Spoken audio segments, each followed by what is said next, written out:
17 साल की उम्र में अपराध की दुनिया में कदम रखा। मैट्रिक तक जाते जाते बिगड़ गई थी उसकी संगत।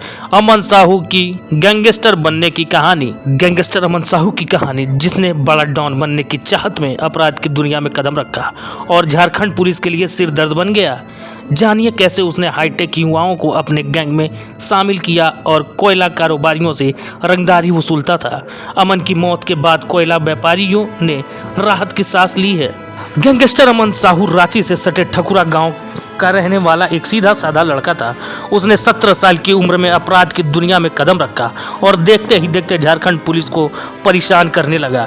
अच्छे नंबर से इंटर पास किया। जानकारों की माने तो शुरुआती दिनों में अमन किसी से झगड़ा लड़ाई तक नहीं करता था, लेकिन मैट्रिक तक जाते जाते उसकी संगत बिगड़ गई। उसी दौरान उसे पहली बार एक केस में जेल जाना पड़ा था। उसे करीब 10 महीने तक जेल में रहना पड़ा था। उसके बाद अमन ने आगे की पढ़ाई पूरी की, अच्छे नंबर से इंटर पास किया, फिर डिप्लोमा किया। इसके बाद उसने मोबाइल की दुकान खोली थी। फिर वह धीरे धीरे अपराधियों के संपर्क में आता गया और उसकी धाक बढ़ने लगी। एक दिन ऐसा भी आया जब अमन ने हत्या की वारदात को अंजाम देना शुरू कर दिया। वह अपने साथ पढ़े लिखे हाईटेक युवाओं को पैसे का लालच देकर जोड़ता था। इसी बीच पुलिस ने अमन को पहली बार 2019 में गिरफ्तार किया था। हालांकि वह पुलिस की गिरफ्त से भाग निकलने में सफल रहा था। फिर किसी तरह 3 साल बाद 2022 में पुलिस की गिरफ्त में आया। करीब 15 वर्ष तक अमन गैंग ने राज्य के कोयला कारोबारियों की नाक में दम कर रखा था। उसके गैंग के निशाने पर रांची, रामगढ़ सहित जिले के कारोबारी और ठेकेदार रहे।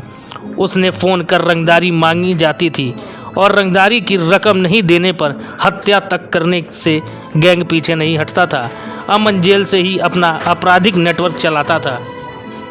वर्ष 2022 में जब वो गिरडीहा जेल में बंद था, उस दौरान उसने जेलर प्रमोद कुमार को मारने के लिए जेल में ही बंद 2 अपराधियों को सुपारी दे दी थी। इसके लिए पहले दोनों का बेल कराया।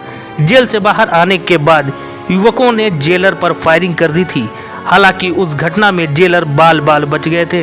बाद में अमन को गिरडीहा के पलामू सेंट्रल जेल शिफ्ट कर दिया गया, लेकिन वहां से भी वह अपने नेटवर्क के जरिए आपराधिक गतिविधि बढ़ाता रहा।